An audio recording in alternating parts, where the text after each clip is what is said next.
쿠팡이 어제 자체 조사 결과를 기습 발표한 것과 관련해 셀프 면죄부를 준 게 아니냐는 지적이 제기되고 있습니다. 정부는 확인되지 않은 주장이라며 민관 합동조사단에서 조사 중인 사항을 쿠팡이 일방적으로 공개한 데 대해 강력하게 항의했습니다. 취재기자 연결해서 자세한 내용 살펴보겠습니다. 오동건 기자, 먼저 어제 쿠팡의 발표 내용부터 정리해 주시지요. 네, 쿠팡은 어제 오후 발표문을 통해 디지털 지문 등 포렌식 증거를 활용해 정보를 유출한 전직 직원을 특정하고 행위 일체를 자백받았다고 밝혔습니다.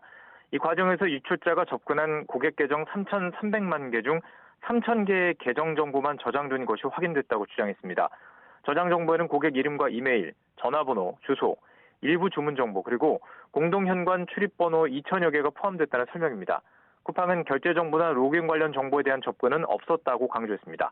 또 이슈가 커지자 유출자가 유출 정보를 모두 삭제했고 제3자에게 전송된 데이터는 없는 것으로 파악했습니다. 쿠팡은 노트북의 회수 과정도 소상히 밝혔습니다. 유출자가 노트북을 쿠팡 로고가 있는 에코백에 넣고 벽돌을 채워 인근 하천에 던졌고 쿠팡이 이를 잠수부를 동원해 찾았다고 설명했습니다. 네, 그런데 조사의 신뢰성에는 여전히 의문이 남는다고요? 그렇습니다. 조사 주체가 이해 당사자인 쿠팡이기 때문입니다.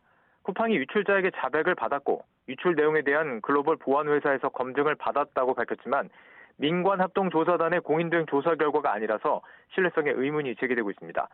쿠팡이 유출자를 어떤 방식으로 접촉해 진술을 확보했는지 민관합동조사단의 조사가 진행 중인데 직접 조사를 수행한 이유도 밝히지 않았습니다.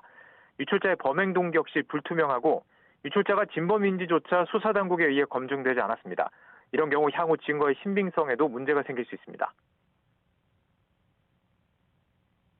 강요나 협박, 혹은 자백하면 봐주겠다는 식의 그런 회유가 있었다면 그 진술서는 휴지 조각이 될 가능성이 높고, 특별히 신뢰할 만한 상태에서 그런 진술을 받았는지, 그게 분명하게 입증이 되어야만 그들이 제출한 이 관련 증거라든가 진술들이 증거로 사용될 수 있을 것 같은데, 노트북을 찾았다고 밝히고 있지만 증거 사진 한 장 공개되지 않은 일방적인 주장에 불과한 상황입니다.